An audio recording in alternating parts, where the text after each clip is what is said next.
back to The Bright Side. Macy here, the Bright Side girl, and today we're doing my June reading wrap-up. I do 2 wrap-ups every month, a physical reading wrap-up and an audiobook reading wrap-up. I listened to quite a few audiobooks this month, so be sure and come back tomorrow to watch that video. Once it's available, I'll link it up here in the cards and you can click that little eye and check it out. But for now, we're going to be talking about the things I physically read in June. So, June was probably the hardest month of the year for me. So many things happened.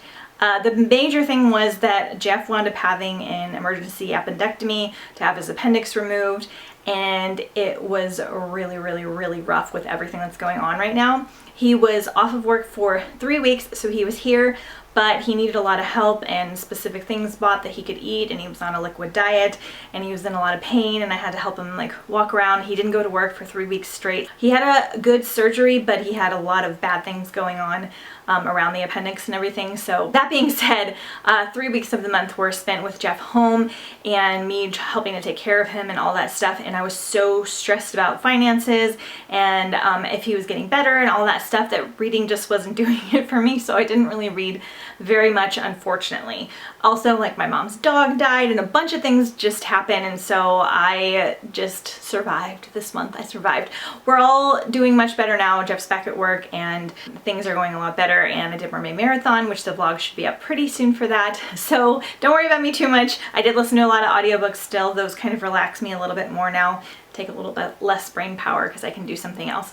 So anyway, I wound up reading 3 books this month. So the first book I wound up reading and technically finishing is No Ordinary Star by MC Frank. This one I actually started back in December, and it is kind of strange. So I really love Christmas. It's my favorite time of year. I love making presents. I love buying things. I love decorating.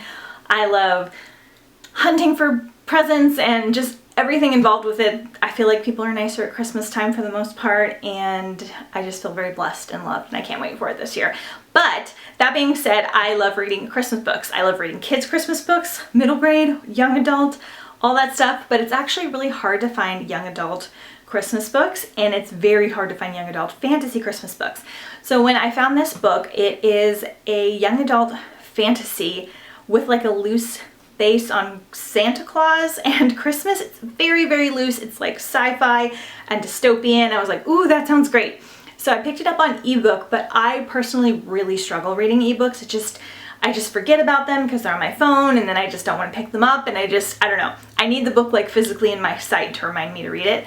So I finally finished this one in June, and I wound up really liking it. It's very bizarre. It's set in the future, and there's this old man, I think he's called the Clockmaker, which is kind of reminiscent of Santa, and I guess people have like forgotten about Christmas, and the men and the women are separated from each other and only come together for certain things and only they're mostly separated from each other, and there are soldiers and there are wars, and it's set on different planets, and it was written really different than anything I've ever read before, and I wasn't sure if I was liking it, but towards the end I wound up really liking it. 2 lead characters were really good. It has a nice magically slightly Christmassy vibe, but not very much. I feel like if you don't like Christmas reads, you'll still like this. I am going to continue on with the series, so I need to get a hold of the rest of those ebooks. I think you can also get them on paperback.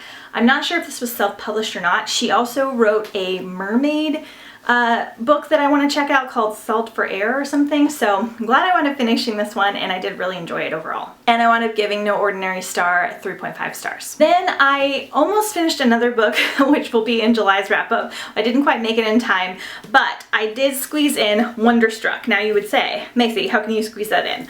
Well, if you're not familiar with Brian Selznick, he does these beautifully, heavily illustrated middle grade books, and they do have quite a bit of novel in here as well, but there are just tons and tons of illustration. I would say probably almost 3/4 is illustration. So I read his first book, which is The Invention of Hugo Cabernet, which is the most popular one, and this is Wonderstruck. I think it came out just a few years ago. I love his drawing style and art style. I loved Hugo Cabernet. I thought it was just wonderful. This one is set following a man whose mother has left, I think, something like that, and also young girl in the past who is deaf, and there's a lot of like deaf characters in here, and you kind of follow them and learn how they deal with everyday life, both in the present and also in the past. I think maybe like in the 40s or 50s, I'm not entirely sure, and then they somehow, their stories kind of interconnect. Basically, he's on a journey to kind of like find his mom, and I think she is too, and you're kind of bouncing back and forth. I really loved the art in here, and I thought that the fact that the characters were deaf was really, really interesting and fascinating to read about. But I didn't fall in love with the storyline like I did with Hugo Cabernet, so I'm really torn on whether or not I want to keep this, because I did enjoy it, and I'm kind of like, maybe I should keep all of Brian's books, but I feel like I need to read one more before I decide to do that.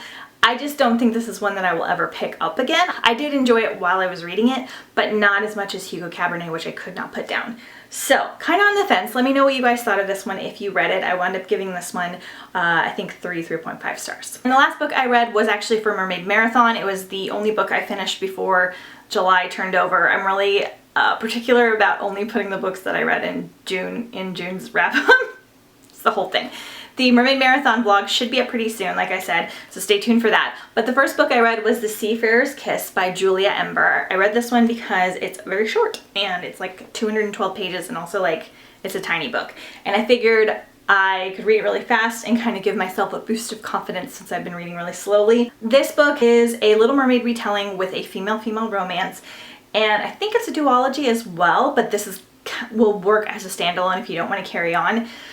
It's one of the most interesting mermaid books I've ever read. We're following an actual mermaid like we would in Little Mermaid. She's not like a girl that turned into a mermaid. She's a solid mermaid. And it is on an ice shelf, kind of like Antarctica in the past, like way in the past when we like hunt for whales and things like that. She meets this maiden named Ragna, and also there's like a ton of stuff going on. I really liked that the romance was not the main part of this book, especially being a mermaid book and a mermaid retelling. That's usually pretty heavy for those type of books. It's in there and it's good, but it's not the main part. There is a ceremony where she goes and has to have like a witchy lady decide how fertile she is and how many eggs she's carrying, so that men can decide which one of the women they want to take as wives. So that was really interesting and kind of like under the water mermaidy dystopian style. That was really interesting. And then there was a twist in here that I was not expecting at all. There's a lot of Greek mythology in here. A lot of Greek mythology. It's a really action-packed tiny little book. It's very strangely written. I know it kind of has mixed reviews, but I really enjoyed it. So I think I'm going to wind up giving this one 3.5 stars, maybe 4.